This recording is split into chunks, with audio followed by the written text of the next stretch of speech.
사랑하는 여러분, 여러분의 삶에 우리 주님이 주신 위로와 평강, 기쁨이 항상 넘쳐나길 원합니다. 우리 지난주에 윷놀이 너무 재밌었죠? 네, 제가 심판을 안 봐서 멱살은 안 잡혔는데요. 네, 한마디 잘못했다가 진짜 큰일 날 뻔했어요. 그래서 다시는 아예 그 말 한마디 붙이는 것도 하지 말아야겠다. 제가 올해 지나가면서 한번 또 다짐을 해봅니다. 승부의 세계는 냉정한 거예요. 그렇죠? 네. 여러분, 그림 하나를 제가 보여드리고 싶은데요. 조금 보실 때 섬뜩한 그림일 수도 있겠어요. 카리바조의 골리앗의 머리를 든 다윗입니다. 명화, 그림에 보면 각각 그 그림에 담겨 있는 이야기들이 있어요. 그리고 이 그림을 설명하는 유력한 두 가지 이야기가 있습니다. 첫 번째는 뭐냐면, 화가로서 아주 명성을 누렸던 이 카라바조가 사소한 시비 끝에 사람을 죽이게 됩니다. 그리고 사람을 죽였기 때문에 참수형을 선고받았다가 도망을 갔어요. 피신했어요. 그런데 죽임을 당한 사람의 그 가문에서 보냈던 사람이 이 카라바조를 평생 쫓아다녔던 거예요. 그러니까 도망자의 삶을 계속 살아왔던 거죠. 그리고 그 카라바조가 이 그림을 그리고 죽었다는 겁니다. 두 번째 이제 유력한 이야기는 뭐냐면요. 카라바조가 그 술 너무 좋아하는 사고뭉치였다고 해요. 그래서 그 술에 취해서 동료를 죽였다가 탈옥을 했는데 자기 안에 있는 죄책감 때문에 당시에 있는 이 교황을 찾아갔어요. 반성문으로 이 그림을 그리고 교황을 찾아간 겁니다. 그런데 이제 작품을 들고 가다가 잃어버리고 도난당하고 결국에는 말라리아로 죽게 되었다라는 거죠. 이야기의 최종적인 진위는 확인하기는 어렵겠죠. 그런데 이 이야기에 담겨있는 그 카라바조라는 사람의 삶이 이야기하고 있는 바의 그 배경 설명을 보면요, 한 가지는 확실한 것 같아요. 이 그림을 보시면 참수당한 골리앗의 얼굴이 바로 카라바조의 자기 자신의 초상이고요. 다윗으로 표현되어 있는 골리앗의 머리를 들고 있는 사람이 누구냐면 자기 자신의 어린 시절 모습이었다는 거예요. 어떤 의미였을까요? 이 카라바조의 삶의 끝에 자기 인생에 왜 이런 그림을 그렸을까 생각해 보면요, 저는 이렇게 이해하게 됐어요. 자기 인생을 주인하고 왕 노릇하려고 하는, 장수 노릇하려고 했었던 골리앗과 같은 내 안에 이 노년 이후에, 중년 이후에 자신의 삶의, 자신의 얼굴의 모습을 어쩌면 죽이고 싶었기 때문에 그 주인 노릇하는 모습, 자기 모습, 그 자아와 욕심과 후회되는 그 삶에 대한 반성과 회한을 담아서 이 그림을 그린 것이 아닐까 싶습니다. 젊은 자신으로 돌아가서요, 탐욕으로 가득 차 있었던 골리앗과 같은 자신의 중년 이후의 삶을 쓰러뜨리게 하고 싶지 않았을까? 여러분, 오늘 사무엘서 말씀 들어가는 첫 시작인데요. 오늘 본문은 어디를 읽었어요? 사사기를 읽었죠. 사무엘서를 시작하는데 왜 사사기를 시작해서 읽었을까요? 우리 성경의 순서로 보면요, 사사기 다음에 뭐가 나와요? 룻기가 나오죠. 그 다음에 사무엘상이에요. 그런데 사실 시간적 순서로 보시면 룻기를 빼고 보셔야 맞아요. 사사시대 안에 포함되어 있는 룻기 이야기가 맞지만 사사시대와 시대적으로 연결되는 이야기는 사무엘상이에요. 그러니까 이 21장 25절의 말씀 다음에 이 시대를 대변하는, 사사시대를 대변하는 이 이야기 다음에 이어져 가는 내용의 스토리가 사무엘상으로 자연스럽게 이어지는 겁니다. 이 사사시대를 설명하는, 아주 한 문장으로 정확하게 표현해주는 여러 번 나오는 이 표현이 오늘 우리가 주목해 보아야 되는 말씀의 내용이에요. 21장 25절을 우리가 같이 한번 다시 보시죠. 21장 25절 보겠습니다. 시작. 그때 이스라엘에 왕이 없으므로 사람이 각기 자기의 소견에 옳은 대로 행하였더라. 사랑하는 여러분, 지난 사사기 시리즈 할 때 하고요, 성경 공부할 때 하고 말씀 전할 때 제가 여러 번 반복해서 말씀드렸습니다만, 사사시대 오늘 본문에서는 이스라엘의 왕이 있었다고 표현하고 있어요? 없었다고 표현해요? 없었다고 표현하고 있습니다. 성경이 이렇게 말하고 있는데요, 정말 사사시대의 왕이 없었습니까? 왕이 없었어요? 없으니까 없었다고 성경에 써 있겠죠 하는 표정이신데 지금 왕이 있었습니다. 그 왕은 우리 하나님이셨어요. 이 성경의 본문은요, 그 왕이 왕으로 대접받지도 왕으로 인정받지도 못한 이 시대의 모습을 비꼬아 한 문장의 단어로 표현하고 있는 거예요. 이 사사시대에 이스라엘의 왕이신 하나님이 왕으로 그들을 모시지 않았기 때문에, 왕이 그들 안에 없었기 때문에, 그래서 각기 자기 소견에, 자기 마음에, 자기가 보는 그 작은 관점에 따라 하고 싶은 대로 행동했다. 이것이 바로 사사기가 우리에게 말씀하고 설명하고 있는 그 시대의 모습이었다는 겁니다. 이 시대는요, 하나님을 왕으로 모시지도 인정하지도 따르지도 않았습니다. 모두 자기 이기심과 자기 욕망, 그리고 자기의 관점대로 하고 싶은 대로 살았습니다. 사랑하는 여러분, 지독히도 아주 지독히도 우리 안에서 자기 중심적이고 왕노릇 하려고 하는 가짜 왕이 있어요. 세상에서 여러분에게 들려오는 수많은 이야기들, 이렇게 살아야 돼, 이게 맞는 거야, 이런 삶이 아름다운 삶인 거야, 최소한 이것들은 가져야 되고 이만큼은 누려야 되고 이 정도는 이루어야 되지 않겠어? 이 정도 노력해서 이런 것들은 가져야 돼 하는, 세상에서 주인 노릇, 왕 노릇 해야 된다고 하는 수많은 이야기들이 우리 안에 들어와 왕 노릇 하려고 하고 있다는 겁니다. 사랑하는 여러분, 가짜 왕 노릇 하려고 했던 기준과 중심들을 내려놓고 진짜 왕이신 우리 주님의 통치와 다스림을 받는 2023년도 새해 되시길 소원합니다. 하나님의 말씀, 그 진리의 말씀이 우리 안에 들어오시고 그 말씀의 법이 우리를 다스리시고 통치하는 은혜가 올 한 해 우리 모든 성도님들의 삶에 있기를 주님의 이름으로 소원합니다. 여러분, 전후좌우에 계신 분들에게 한번 이렇게 인사해 주세요.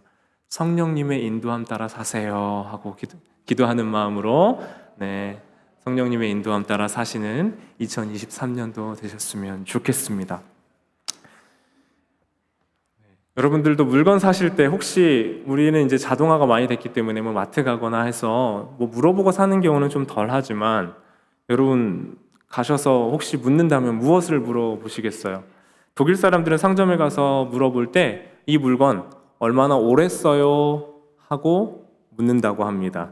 그리고 일본 사람들은 이 물건 신제품인가요? 하고 물어본대요. 한국 사람은 뭐라고 하죠? 이거 진짜예요? 하고 물어본다는 거예요. 그거 더 많이 물어볼 것 같은 나라가 또 한국 가까이에 또 있죠? 왜 그럴까요, 여러분? 하도 가짜에 속아가지고 진짜냐고 묻는 것이 자연스러웠기 때문에 진짜냐고 묻는 건 아니겠어요? 식당 어디 이렇게 운집해 있는 거리 같은 데 보면 그 앞에 다 뭐라고 붙어 있어요? 진짜 원조, 원조의 원조집, 47년 전통의 참 원조 이런 거에서 원조의 원조 이런 것들이 아주 다양하게 붙어 있습니다. 그래서 진짜 원조인지 알 수가 있어요? 없어요? 없어요. 정말 그 지역을 잘 아는 사람 아니면 원조가 어디 있는지 알 수도 없게 해놨습니다.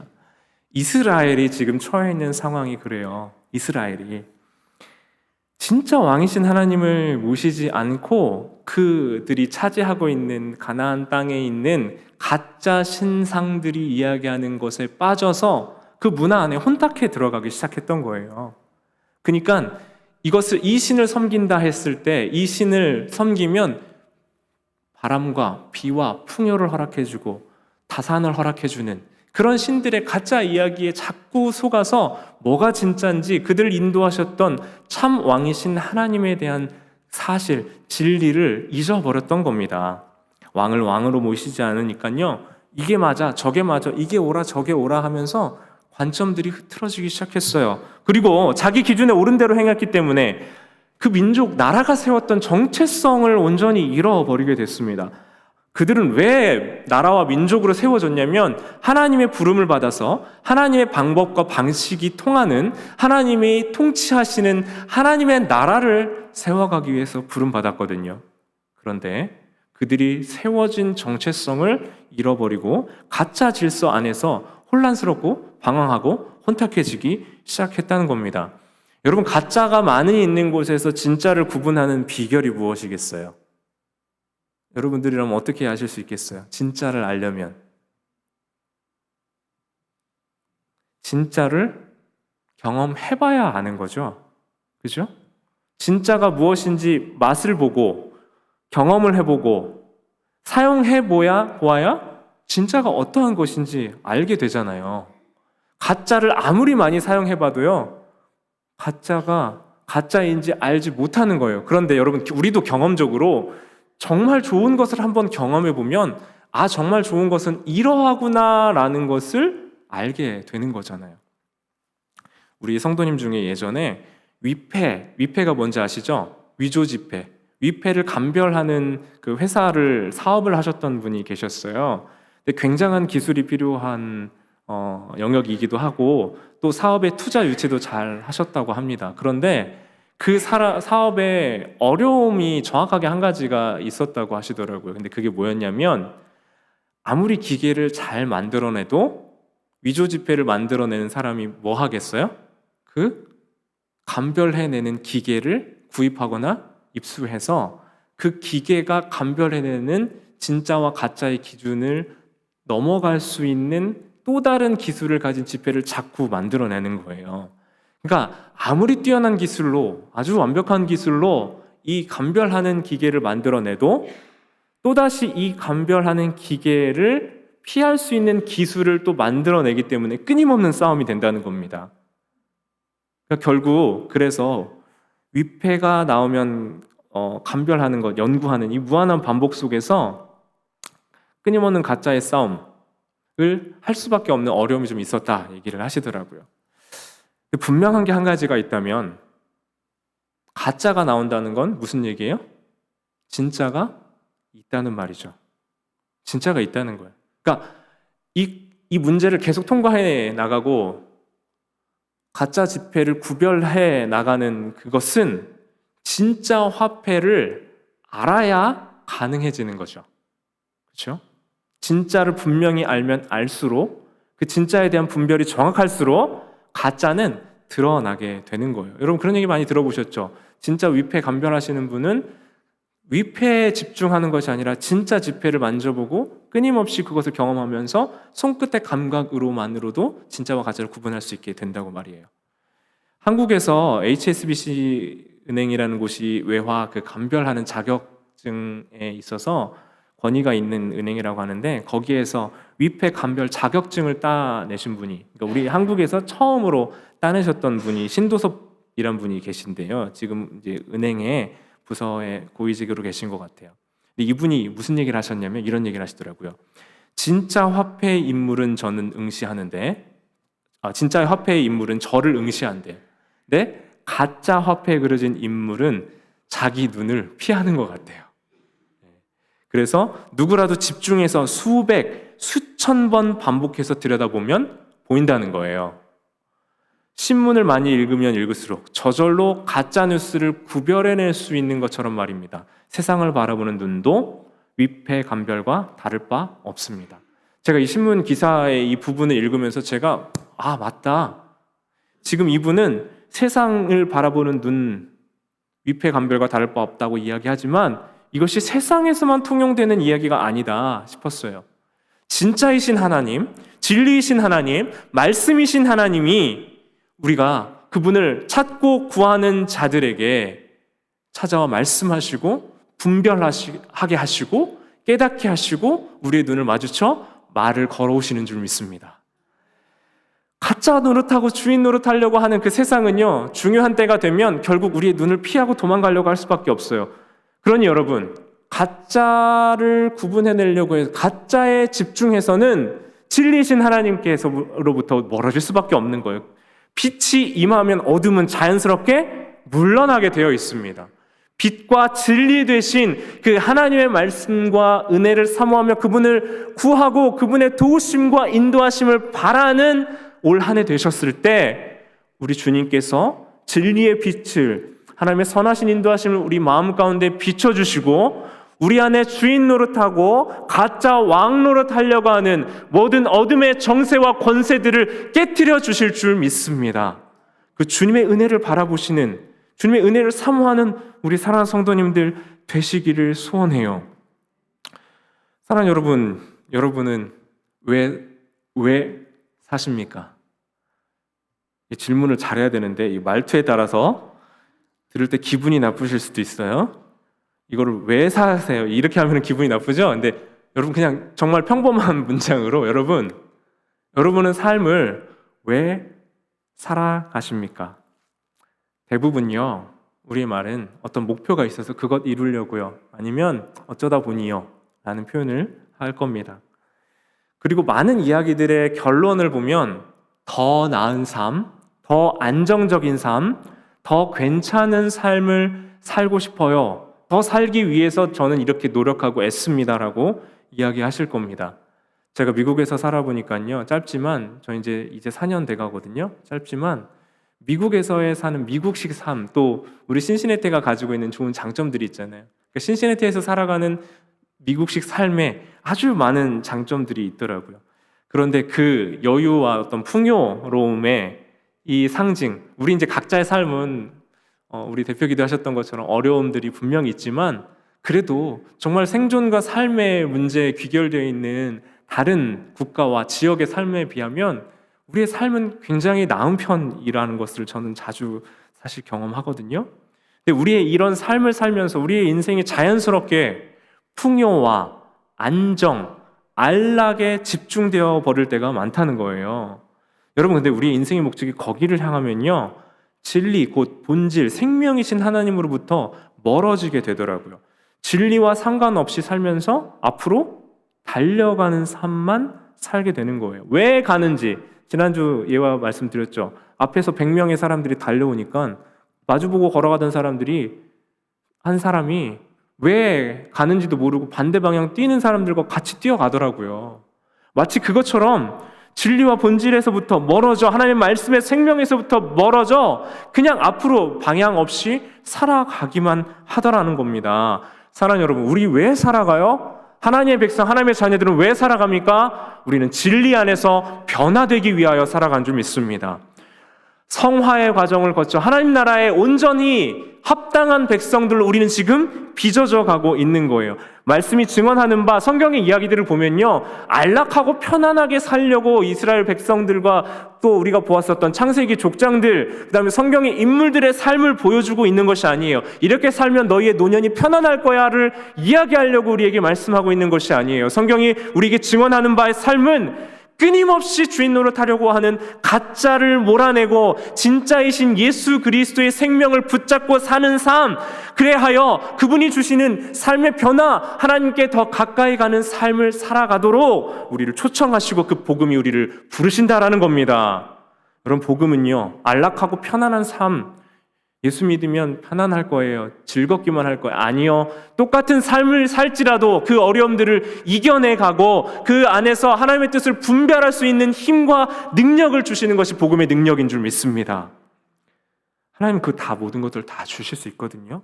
그런 능력도 있으시지만 우리를 향한 목표가 편안과 평안이 전부가 다 편안한 것이 전부가 아니기 때문에 그래요.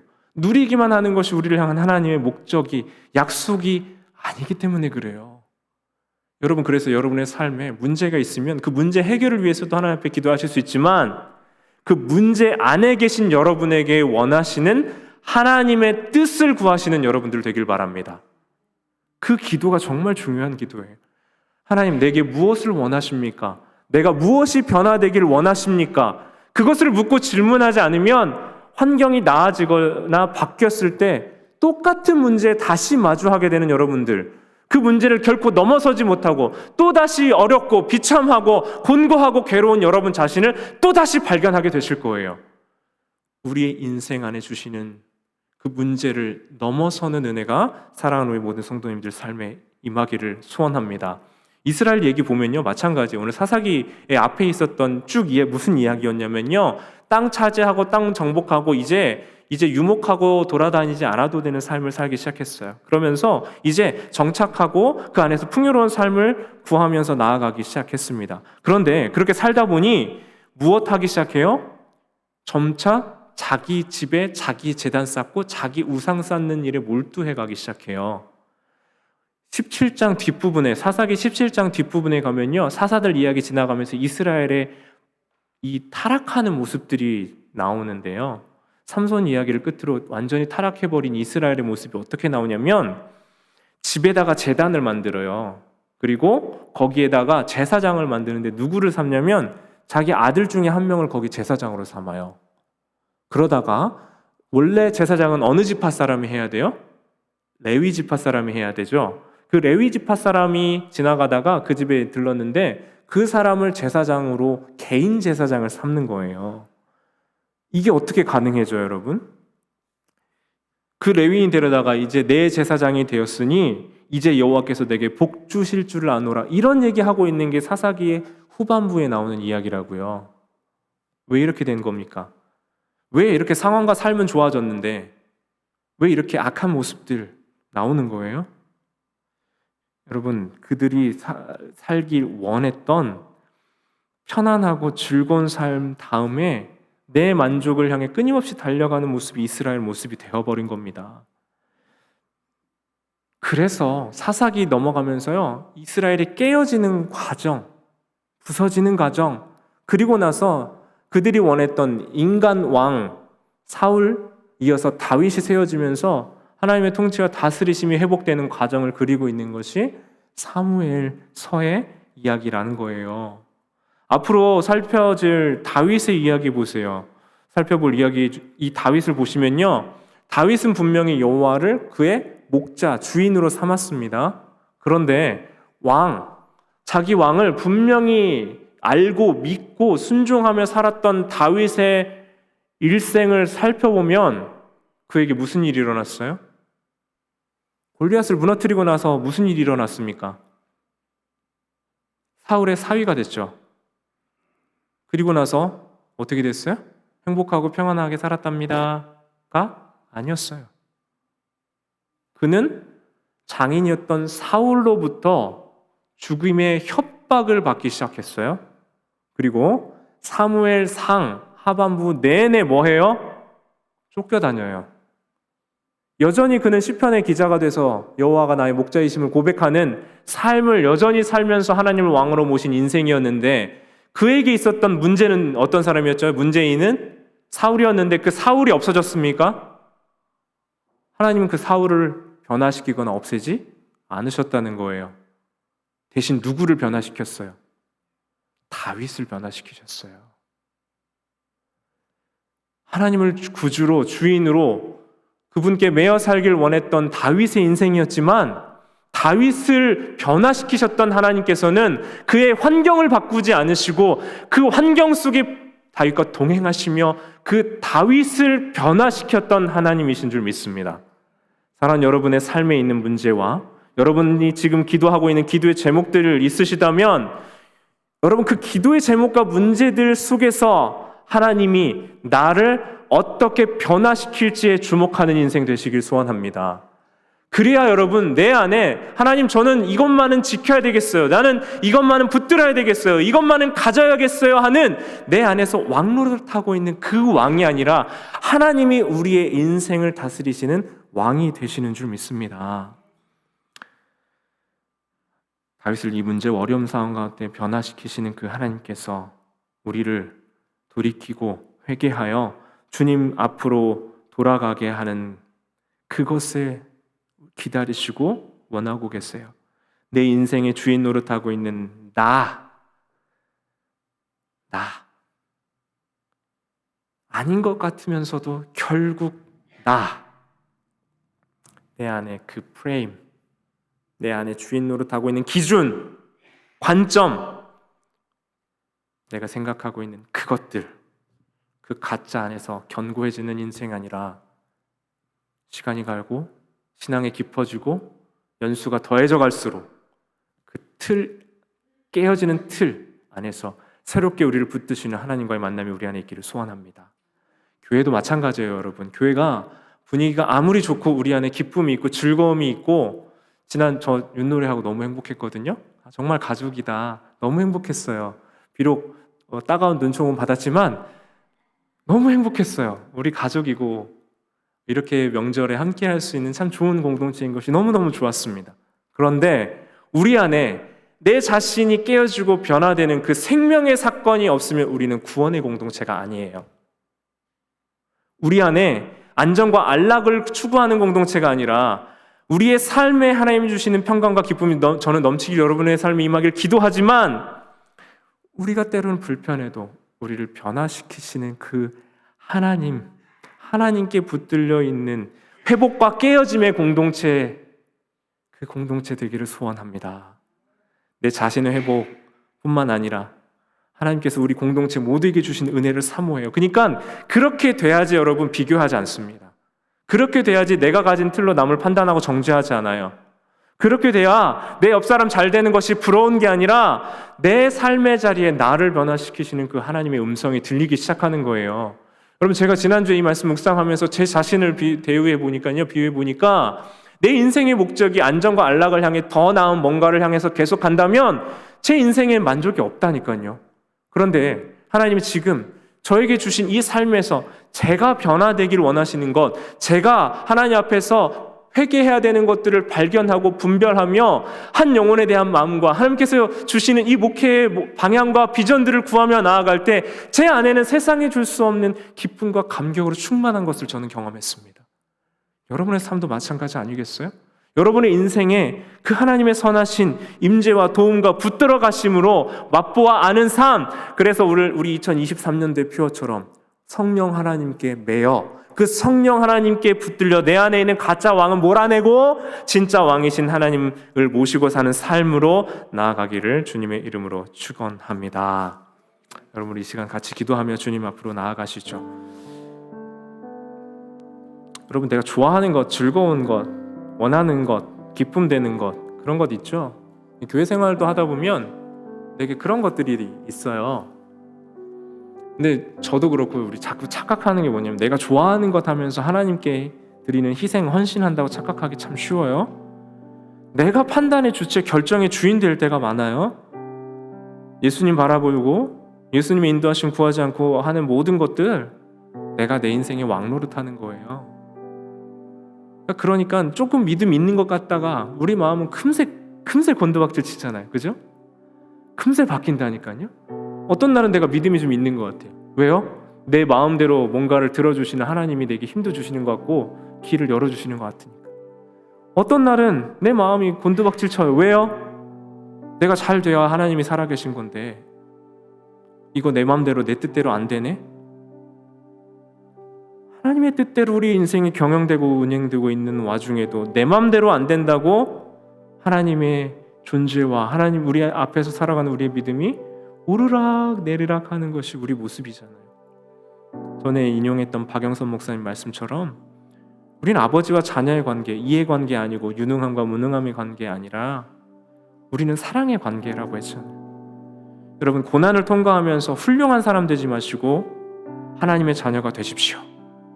이 말씀, 고난을 통과하며 여러분 훌륭한 사람, 더 나은 환경 안에 있는 사람 되려고 하지 마시고 하나님의 자녀가 되는 여러분들 되시길 소원합니다. 어떤 목사님이 절묘한 비유가 있었어요. 성령님을 우리 내 인생의 트렁크에 모신 사람이 있대요. 아주 하찮게 여기는 거죠. 뒷좌석에 앉힌 사람도 있대요. 믿음이 좀 좋다 싶은 사람은 조수석에 앉힌대요. 그런데 정말 성령에 매여 사는 삶은요, 우리의 운전대를 성령님께 맡겨드리는 삶이에요. 때론 그 하나님은 낯설고 어색한 길로 우리를 인도해 가십니다. 내가 알고 익숙한 길 아니네? 내가 아는 빠른 길 아니네? 그런데 그 길이 하나님이 우리 인생을 경험해 가시는 가장 정확하고 가장 확실한 길인 줄 믿습니다. 여러분, 우리 마음 안에 있는 불평과 원망, 그것은 내 인생의 주인 노릇하려고 하는, 왕 노릇하려고 하는 기준들이 만들어내는 불평이에요. 내 인생의 왕 노릇하려는 것들이 만들어내는 기준과 원망이 우리의 삶을 주관하지 않도록 우리 하나님께 우리의 인생의 주도권을 맡기는 우리 모두 되었으면 좋겠어요. 그러니 우리 안에 언어, 행동, 불쑥 튀어날 때 그 원망하고 불평하고 관대하지 못한 내 내면의 이야기들이 자꾸 쏟아질 때 다른 이야기, 가짜 이야기 자꾸 주목하려 하지 마시고요. 성령 하나님, 내 안에 내주하여 주십시오. 내 안에 찾아와 주세요. 그리고 하나님 마음 저에게 허락해 주셔서 저를 변화시켜 주세요. 저를 변화시키고 인도하여 주세요. 그렇게 기도했으면 좋겠어요. 그때 이스라엘에 왕이 없으므로 사람이 각기 자기의 소견에 옳은 대로 행하였더라. 여기에 자기 이름 넣으셔서 내 안에 내 삶에 왕노릇하고 주인 노릇하려고 하는 것들 찾고 있으면 이 말씀 기억하시면서 하나님께 내 인생 의지합니다. 하나님께 내 인생 신뢰합니다. 성령의 능력 안에 살아가길 원합니다. 그렇게 말씀하시는 그 은혜 안으로 우리 이 시간 함께 나아가도록 하면 좋겠습니다. 이 시간 함께 기도하시면서 주님, 저의 인생이 주님의 기쁨 되길 원합니다. 잠잠하게 이 시간 우리의 마음과 뜻과 생각, 오늘 들으신 말씀 기억하시면서 하나님, 내 인생의 주인 자리, 내가 차지하고 있었던 그 자리, 그 모습 있는 그대로 지금 주님 앞에 나아갑니다. 함께 고백하며 기도하며 먼저 나아가겠습니다. 기도하고